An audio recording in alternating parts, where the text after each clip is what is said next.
Snow boots here. Kate braves the cold and ice in towering heels, bare legs and a floaty Orla Kiely dress as she visits the National Portrait Gallery exhibitions she helped to curate.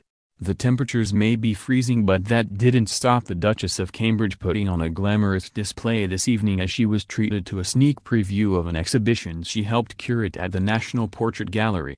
Pregnant Kate, who is due to give birth to her third child in April, showed off her growing bump in a 490-pound floaty floral frock by Orla Kiely, teamed with her favorite blush suede heels, and accessorized with Kiki McDonough amethyst and pink tourmaline earrings and a blush Jimmy Choo clutch with glittery hardware.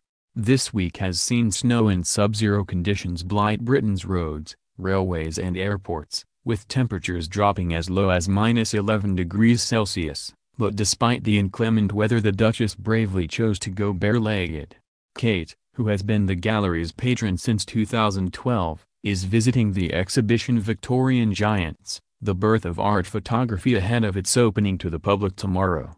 Kate was asked to select images from the exhibition to write captions for in order to form the first Patron's Trail, and has also written a foreword to the catalogue. The show will display portraits by Oscar Regilander, Lewis Carroll, Julia Margaret Cameron, and Lady Clementina Harden, together for the first time. It's been a busy day for the Duchess, who earlier attended her first official engagement with her future sister-in-law Meghan Markle, at the launch of the Royal Foundation Forum. Ahead of this evening's visit, the gallery said, "This is the first exhibition at the gallery to include a Patron's Trail, in which the Duchess will select a number of portraits which will be displayed with additional information labels that will be written by Her Royal Highness." In a foreword for the exhibition catalogue, Kate wrote, "As a patron of the National Gallery, and an enthusiastic amateur photographer, I am delighted to support Victorian Giants. This captivating book and the accompanying exhibition bring together works by Julia Margaret Cameron, Lewis Carroll, Oscar Regilander and Clementina Harden for the first time, to explore the birth of art photography in England.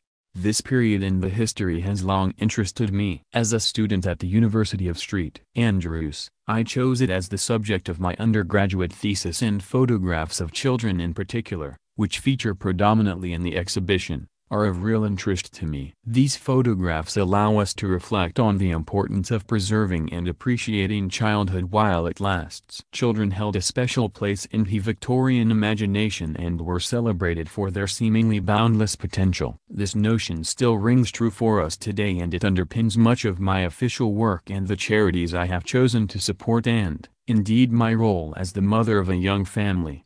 Queen Victoria, and especially Prince Albert, became enthusiastic patrons of the new form of picture-making following its invention in 1839.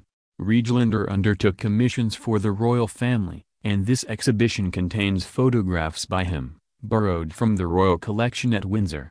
Victoria Giants affords us another opportunity to celebrate the National Portrait Gallery's unique and brilliant program of research, acquisition and display. In one of the captions, she returned to her interest in portraits of children, saying how hard it is to capture their natural curiosity in posed photos.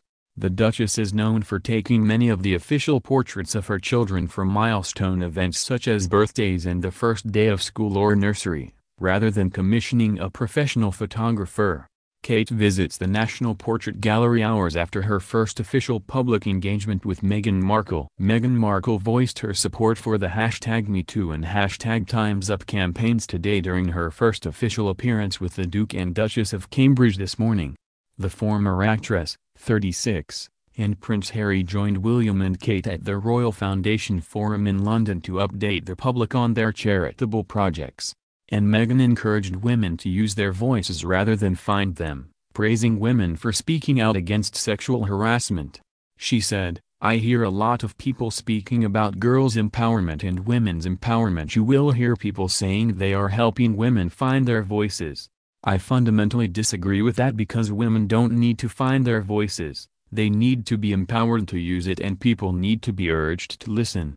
Right now, with so many campaigns like #MeToo and #TimesUp, there's no better time to continue to shine a light on women feeling empowered and people supporting them." #MeToo and #TimesUp are viral campaigns that have spread around the world in the wake of the Harvey Weinstein Hollywood scandal, encouraging women to share their own experiences with harassment to highlight the magnitude of the problem. Meanwhile, Harry heaped praise on his future bride, adding, "I am personally incredibly proud and excited that my soon-to-be wife, who is equally passionate about seeing positive change in the world, will soon be joining us with this work." After Meghan pledged to hit the ground running regarding her charity work, Prince Harry could be heard quietly mentioning the wedding, which prompted laughs and Ms. Markle to joke, "We can multitask." Ms. Markle said she could not go into detail on what future work she would be doing, but added, "I certainly know how passionate I am in Harry, and I see the world so similarly in our approach of being very hands-on with things." William officially welcomed Meghan to the family, adding how delighted he was for her to join them at the event, which was greeted with a warm round of applause from Kate. The Duke said they took inspiration from their parents, the Prince and Princess of Wales, who were an example of diligence, compassion and duty, and their grandparents, the Queen and Duke of Edinburgh, who had made support for charity central to their decades of service to the nation and the Commonwealth.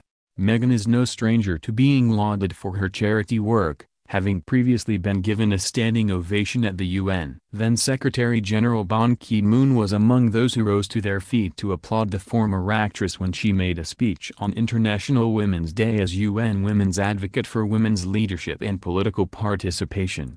Harry added having Meghan join the Royal Foundation would be a much welcome addition, adding, "I think it's really good we've got 4 different personalities, we've all got that same passion to want to make a difference but different opinions. And I think those opinions work really well." Working as family does have its challenges, of course it does. The fact everyone is laughing means you know exactly what I mean, but we're stuck together for the rest of our lives. Ms. Markle said the 4 of them brought their own perspectives to issues. "Thank goodness, there are such differing personalities and everyone's very communicative, because that's how you can really see bigger change. If everyone's thinking the same way, how are you going to push the envelope? How are you really going to break through in a different sort of mindset? Changing mindsets, and all of that, is all a part of this communication that we have constantly, so I think it's part of the reason they've had so much success with Heads Together." Meghan will become a patron of the charity alongside Harry, William and Kate following the wedding in May, but is already involved and is expected to answer questions on various projects at the London Forum. Asked for her thoughts on the Royal Foundation, Meghan said, "To see the model of the foundation is really interesting because, while I've worked with larger NGOs, I've also worked with really small grassroots organizations where you can see a higher level of impact, in my opinion, because there's a lot less red tape.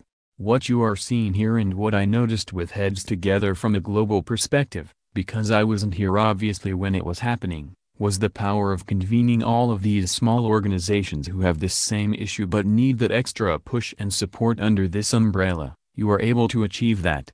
And the impact they all made with Heads Together was tremendous. So I'm very excited to be able to work on initiatives similarly and have that same sort of impact globally." Ms. Markle said she had just been here for 3 months but added, "With that said, for me it's very important to want to hit the ground running. Even if it's doing it quietly behind the scenes, which is what I've focused my energy on thus far, is meeting with the right people, meeting with the organizations behind the scenes quietly, learning as much as I can so I can maximize the opportunity we have here to really make an impact."